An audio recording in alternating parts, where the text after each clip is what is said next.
Por que importar via Porto de Manaus parece tão mais complicado? É a distância? É o limite do rio? O que faz e por que é tão complicado mandar para esse porto? Se você já teve alguma situação parecida ou quer entender mais ou menos isso, solta essa vinheta que eu vou mostrar o porquê que isso acontece e qual o grau de dificuldade de tudo isso. Solta essa vinheta e acompanha esse vídeo. Estou esperando vocês lá. Bora! Gente, eu trago novidades. Vocês sabiam que o canal Como é que Faço tem todo o meu conhecimento? Então, todos os meus e-books à venda lá, os cursos à venda lá, e também tem o pré-curso de importação, onde você coloca meia dúzia de coisa e rapidamente você vai ter quanto vai custar a importação chegando para você. É uma estimativa, mas para você não ficar no escuro. Então, está interessado? Que tal vocês entrarem no nosso site, verificarem tudo que a gente consegue te ajudar? É consultoria, é mentoria, é e-book, nós temos o curso na Udemy e tudo mais. Então vai aqui no www.canalcomexfacil.com.br que rapidamente vocês vão ver como é que eu consigo te ajudar fora do canal aqui. Interessou, né? Vai lá, toca aqui embaixo na descrição e eu tenho certeza que eu vou conseguir te ajudar. Então, bora para esse vídeo, Thiago. Solta a vinheta e acompanhe. Tá bem bacana e eu tenho certeza que nós, do canal Como é que Fácil, vamos conseguir te ajudar a importar e exportar. Solta a vinheta, acompanhe esse vídeo. Isso aqui é tua, Thiago.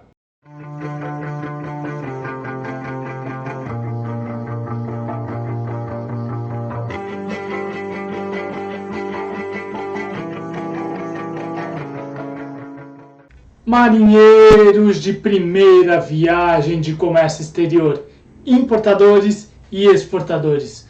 Tudo bem com vocês? Thiago Pagano falando aqui, mais uma vez agradecendo a todos vocês que estão conosco há tanto tempo, nesse caminho tão legal do Comex que por vocês a gente continua a assistir e fazer mais vídeos. Então, de coração, muito obrigado, vocês são espetaculares, nosso combustível para tocar mais aula. Pessoal, estava conversando com um possível cliente aqui do canal e ele faz importações lá pelo estado do Amazonas, mais precisamente em Manaus. E ele chegou para mim e falou assim: Thiago, por que é tão mais complicado mandar importações para cá, para Manaus? E aí lá fui eu fazer algumas pesquisas e tudo mais, conversar com algumas pessoas e chegar em algumas conclusões. Vamos lá que eu vou passar tudo isso para vocês. Pessoal, toda vez que você vai fazer um frete internacional, sei lá, China, Brasil, você tem que considerar os tempos de embarque. Aula aqui em cima sobre isso. Ou seja, quanto tempo vai demorar, sei lá, de Ningbo para Santos. Normal, tudo bem, tudo certo, ok. Ok? Perfeito. O que acontece? Manaus, o porto de Manaus, porto destino de Manaus, é um porto considerado comum aqui no Brasil. Então, o que acontece? Quando o seu agente de carga, aula aqui em cima sobre ele, recebe um tarifário, sei lá, do parceiro dele, do co-loader dele, aula aqui em cima sobre co-loaders, ele vai ter no tarifário deles portos comuns no Brasil, sei lá, Santos, Navegantes, Paranaguá, Itajaí e Manaus. Suape, provavelmente, e Manaus. Qual que é o ponto aqui? Manaus é o ponto mais distante no norte do país. Certo? Certo. E ele é mais caro. Não só por uma questão de distância, sei lá, da China para lá, como uma questão de tempo também. É uma outra questão que eu estou inclusive anotando aqui do lado, que é o limite do rio. Como assim o limite do rio? Explico para vocês. Tem momentos no ano que o rio Amazonas está muito mais alto e está tudo certo. É possível navegar nele, certo? Ok. Tem momentos do ano, vamos dizer, que tem baixa no rio, que tem uma determinada seca lá no Amazonas. E o que acontece? O nível do rio cai. Nenhuma embarcação passa por ali, por conta do calado dela. Nossa, Thiago, mas como assim? Você disse em outro vídeo que os navios que vêm para o Brasil são de pequeno porte, pequeno e médio. Concordo com você. Mas, para abastecer aquele porto, é necessário entrar no rio Amazonas. Então, muitas vezes, para entrar no rio Amazonas, é feito um negocinho que eu não contei para vocês: o transbordo de carga. De uma determinada... existe um determinado nome para isso. É normal, tá tudo certo. Quando ele transborda de um navio para outro, tá tudo bem. Só que o que acontece? Esse mesmo navio que vai levar a carga para lá, ele não consegue passar pelo rio Amazonas por conta do nível dele. Então é muito comum o seu agente de carga, vou voltar um ponto aqui, falar assim: olha, para Manaus o preço, sei lá, é $2.000 mais uma taxa X de 1.000 e tantos dólares, um grid de 1.000 e tantos dólares. E tem importador que faz isso. Por quê? Porque Manaus está perto, inclusive perto não, está dentro da Zona Franca de Manaus, aula aqui em cima sobre isso. E tem benefícios para esse tipo de importação para a Zona Franca. Então, às vezes é vantajoso, por mais que gaste, sabe, 1.500, $2.000 a mais no frete, é vantajoso gastar isso para receber lá em Manaus. Então, existem pontos a serem discutidos, de fato, mas não é todo navio que faz isso. Lembrando, vou pegar um naviozinho aqui para vocês entenderem. O meu pequeno grande navio, que já caiu no caminho.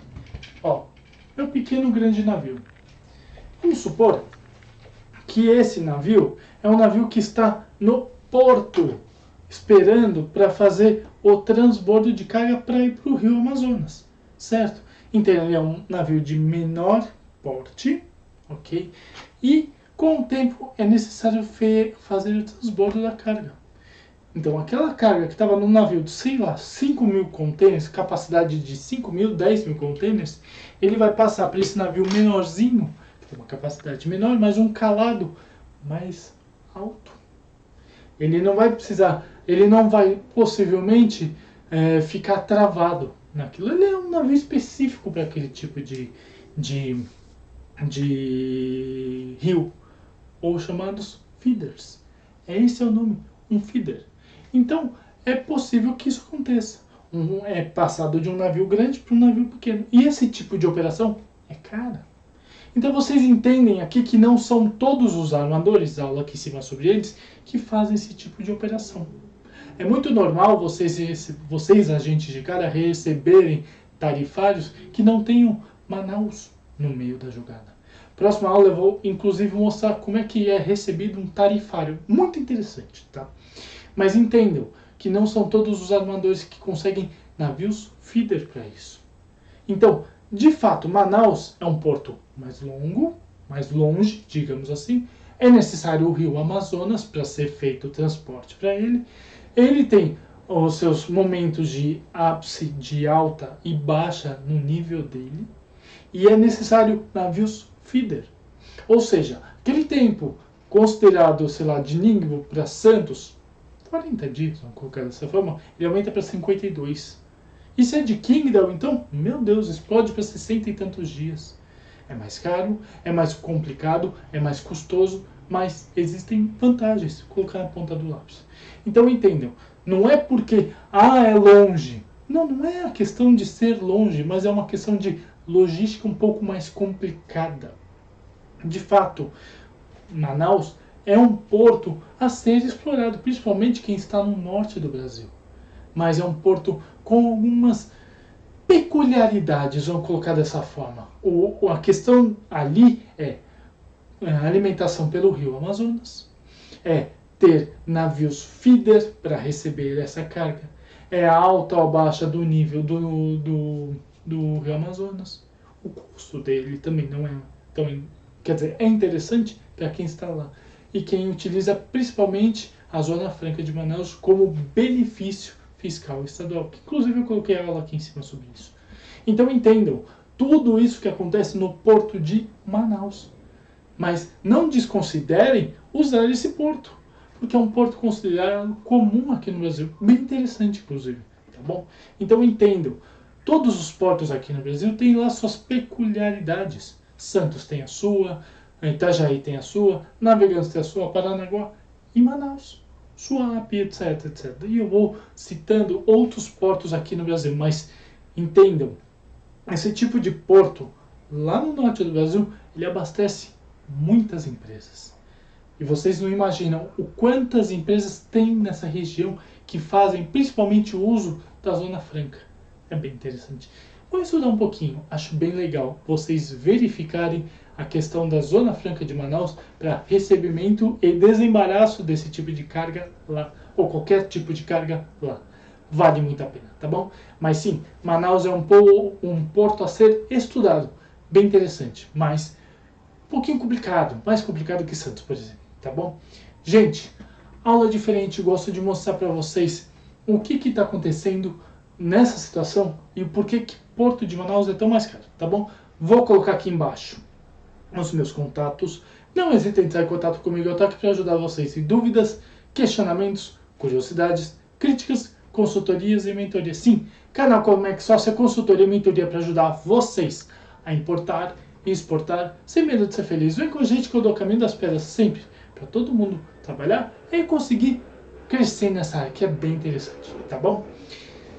Mas pessoal, tô vendo gente olhando os nossos vídeos que não se inscrevem no canal, então vão lá, se inscrevam no canal e tornem-se marinheiro de primeira viagem. Não dói nada, custa R$0, vocês vão ter acesso a quase 700 vídeos prontinhos, de graça, para todo mundo aprender e crescer nessa área, que é bem interessante. Clique no sininho para fazer a buzina do navio tocar mais alto e vocês receberem essas notificações de aulas, papos com o especialista, como é que faço em campo, que logo logo vai ter mais aula. Pergunte ao seu capitão qualquer dia, entra no Instagram, faz sua pergunta aqui de graça. Eu estou ali para esclarecer suas dúvidas em um quadro novo, no meu LinkedIn no canal, que é o Drops Canal Como é que Fácil. Todos os dias um texto curtinho, rapidinho, bem legal para a gente aprender sobre bastidores do Comex, que garanto para vocês, é esclarecedor, tá bom? Mas pessoal, tô falando demais e ainda não pedi o like de vocês, então metralhem esse like. Faz o teu capitão feliz, faz o YouTube entender que esse vídeo é legal pra caramba e ele mesmo dissemine para outras pessoas. Compartilha para aquele seu amigo que está tentando fazer uma operação via Manaus, entenda como funciona o porto de lá. E comenta para falar comigo, com a minha equipe, deixar seu elogio bacana, aquela crítica necessária, ou por que não, sugestão de aula. Eu tô aqui para ouvir vocês sempre, tá bom? Mas além disso, eu também não me esqueci. 2 vídeos para vocês olharem, verificarem, fazer exatamente a mesma coisa que acabei de falar para vocês. Comex, pessoal, é para todo mundo. Basta ter calo nas mãos e um pouquinho de inteligência emocional para seguir na área. Área incrível, tá bom? Gente, muito obrigado e tenha uma ótima aula.